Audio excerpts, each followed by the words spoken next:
কবর হলে আমাদের জায়গাটা ফিরে হয়ে যাবে, মাটি কাটবো কোথাও তার জায়গা নেই। তারপরে আমাদের এই দেখতেছেন গর্তটা, তারপরে আমাদের যে জানাজার করবো জানাজার জায়গা নেই। এতদিন জানাজার করছিলাম ওই উচিবেটা মসজিদের সামনে, উচিবেটা মসজিদ সম্প্রসারিত হওয়ার পর থেকে ওখানে জানাজার করার জায়গা নেই।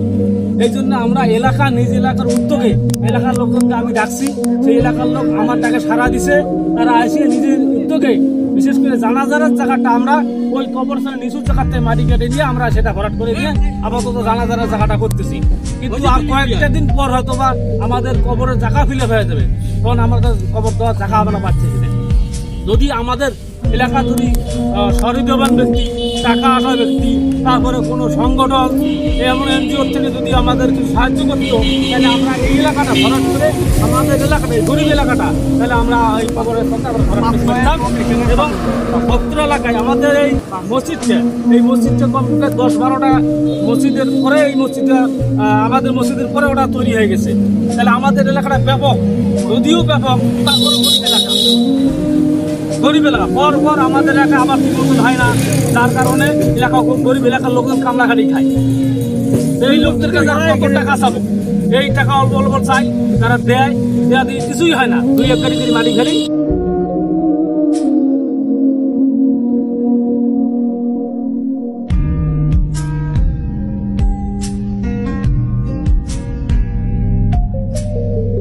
করতে পারি না কবরস্থান, মাটি ওখান থেকে তুলিয়ে আমার জানাজারের জায়গা নেই, জানাজারটা করে লেগছে, ঠিক আছে। কিন্তু এই যে লোকজন, গ্রামবাসী লোকজন দেখাইয়া এগুলি আজকে করবে লাগছে, কিন্তু আমরা টাকাও নেই, পয়সা নেই, আমরা সাহায্য দিতে পারি, সাহায্য করলে গেলে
কিরকম স্বাদ হয়েছে খিচুড়ির? হ্যাঁ, ভালো লাগতেছে আমাদের, সবাই দেখেছে। আপনি কি মাটি কাটছেন? হ্যাঁ, পাকি ছিলেন। ও ধন্যবাদ চাচা। মাটি কি হয়েছে, পূরণ হয়েছে কাজ করা? চাচা আলাদা করে। আপনি কি মাটি কেটেছেন? এত স্বাদ। দেখি ছাদ তো দরকার নেই। আপনি কি মাটি কাটছেন? মাটি কাটছেন, ঠিক আছে ধন্যবাদ। আপনার তো দেখে বোঝা যাচ্ছে আপনার আজ পরিশ্রমটা একটু বেশি হয়েছে। হ্যাঁ ঠিক আছে, আপনি মাটি কাটছেন? হ্যাঁ কাটছি। তো তোর কি খবর?